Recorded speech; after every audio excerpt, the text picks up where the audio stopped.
Hey everybody, welcome back. Let's talk a little bit about disaster-specific plans. Like I said in the previous video, it's going to take a video on its own to do. And it's going to require you to do just a little bit of calculation, nothing major. So, let's get right into it. Talk about disaster-specific plans. Like I said before, that is exactly what it says. You're writing a plan based on the specific disaster that you think that it's going to occur. Alright, in order to do that, we have to do a few things first. So let's get right to it. First of all, you're going to need to make a chart. The chart needs to have 6 sections on it. We're going to go over each of these, so don't freak out yet.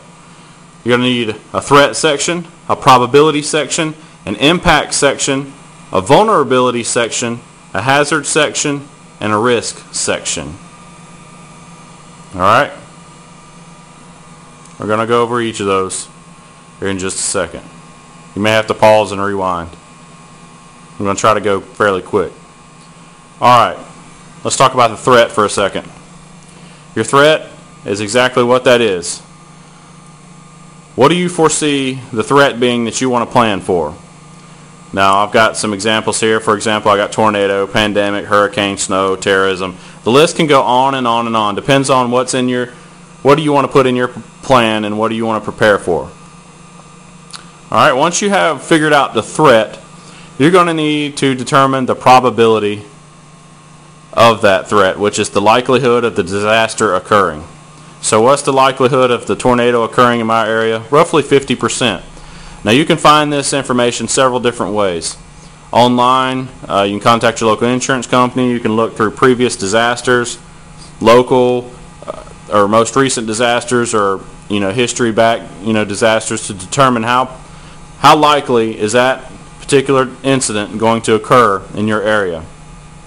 And that's on a scale of 0 to 100%. So a tornado in my area is roughly 50% chance of occurring. Once you have your probability, then you're going to need to determine the impact. And that's the impact of the event. How likely are you going to be impacted personally by the event? And that's measured on a scale of 0 to 3. In my case, a tornado is a 2. So kind of a medium-high impact for me. Once you've determined your impact, you're going to need to determine how vulnerable you are to that event occurring. So in my instance, again, vulnerability is measured 0 to 3. My instance, I'm fairly vulnerable. The impact and the vulnerability, sometimes you kind of have to guess on. A lot of times you may not find those anywhere, but you might have to guess on those. So then we move on to hazard. If you see, a hazard is measured on 0 to 6. And in order to determine your hazard, that is your impact plus your vulnerability is going to equal your hazard. So let's take, for instance, my impact is 2, my vulnerability is 2, that's going to give me a 4 for my hazard. And that's your total sense of exposure. Once you determine your hazard, the last thing you're going to determine is your risk. The likelihood of you taking damage. This is your overall risk. This is basically what out of this whole thing, this is what you want to look at, because this is going to give you what incidences you're going to need to plan for the most. And to determine your risk is your probability times your hazard. So for instance, in my case, the probability 50% times 4 is going to give me a 2.0 factor for risk, and it's measured in 0 to 6 also. And we'll go down. I'll give you, let's see what I got next down here. Pandemic I have next. I looked at 30% probability of it occurring. My impact is going to be 3. My vulnerability is going to be 3, because that's going to be, you can plan, but you may be impacted pretty hard by it. And since I'm in public safety, I may be impacted pretty high, so that's why I put everything up at 3.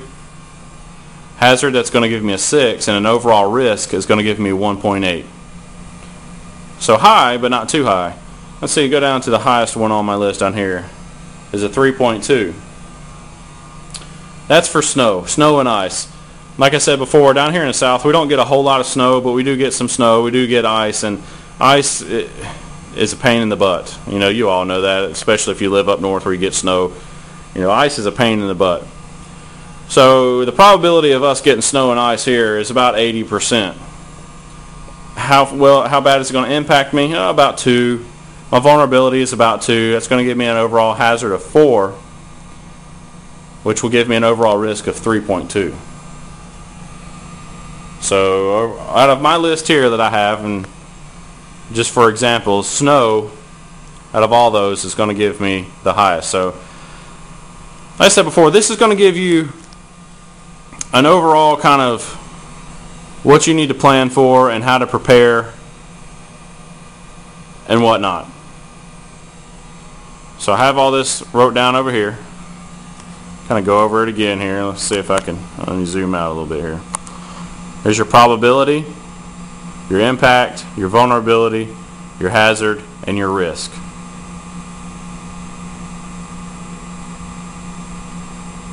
And here's your little formulas there. Not hard, but this is the basic way to do a plan, or a specific plan. This is the easiest.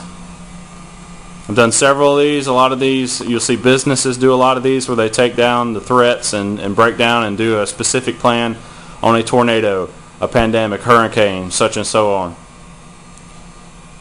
So not very hard to do. It does take a little bit of time and effort. But that's just one way of doing a plan. If you want to do it this way, that's fine. That's up to you. I'm not telling you this plan's better than the other. I'm just trying to give you examples and options to help you out. So that's disaster-specific plans, folks. If you have any questions or any comments, please feel free to let me know. I'll answer them to the best of my abilities. And like I said before, I'm not the end-all expert on this. So if there's somebody out there that knows a lot more than I do and wants to chime in, please do, and let me know.